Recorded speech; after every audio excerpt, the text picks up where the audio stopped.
difference between clubs like ours and traditional clubs is that members, the supporters of the club, own the club.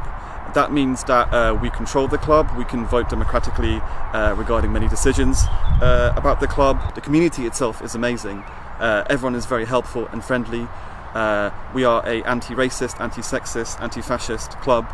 Everyone's welcome to be part of it. You feel like part of a wider community, and that basically you are in control here, not just some rich guy upstairs who makes all the decisions.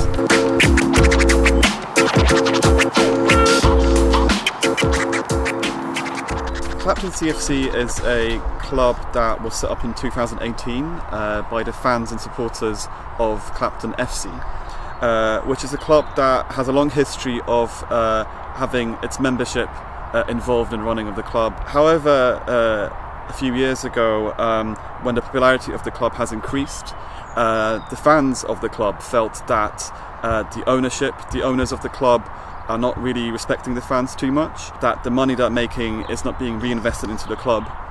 And that's why the fans of the club decided to set up a separate club called Clapton CFC.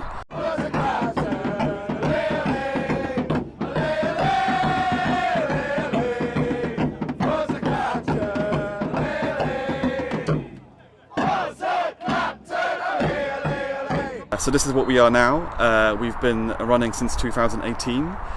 We have around 1,500 members so far, and 150 active volunteers like myself who help with running of the club. There's many different committees involved in the club. So for instance, we have the comms committee responsible for social media, the programme. We have the grounds committee which is responsible for taking care of the ground. We have a match day committee responsible for tickets, letting people in and so forth. So there are many different things that our members do. And we all own the club. It's our club, and we feel strongly that it's basically the continuation of the history of Clapton FC itself.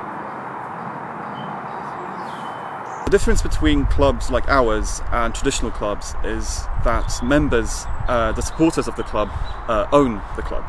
That means that we control the club, we can vote democratically regarding many decisions about the club.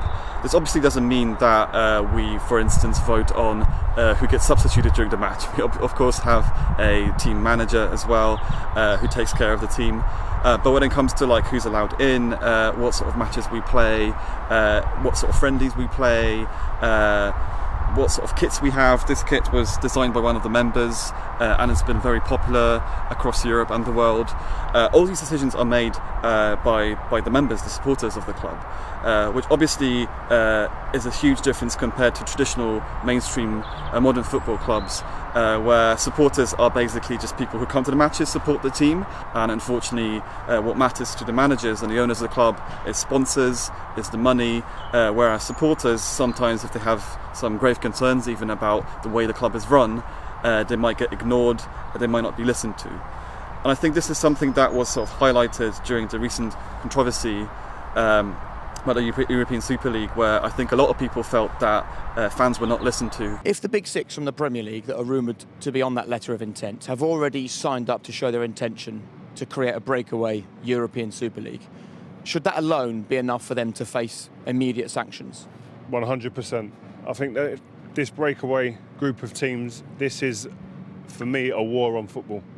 I think it was interesting on social media and in other media, the idea of a fan of a supporter-owned club was raised, and I think we should promote that idea across people in UK and Europe, because I think it's a very good way of running a club, because supporters are listened to. Because there's so many people involved in running a club, sometimes you may think that it might be chaotic, it might be difficult to come to different decisions. However, so far, everything's been run smoothly across our club.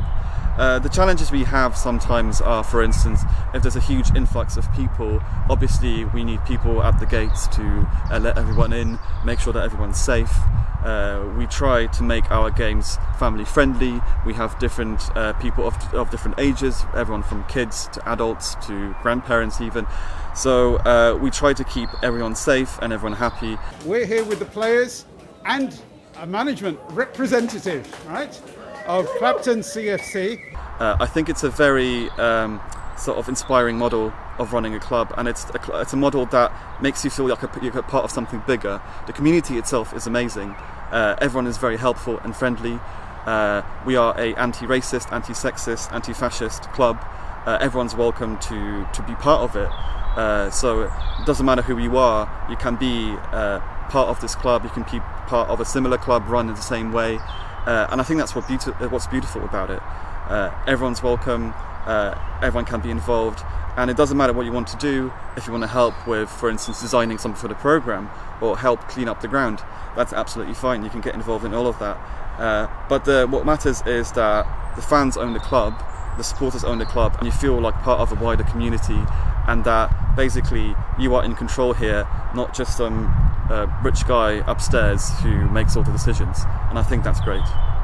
If you're interested in topics like these, independent football and other similar stories, you should support independent media like The Canary.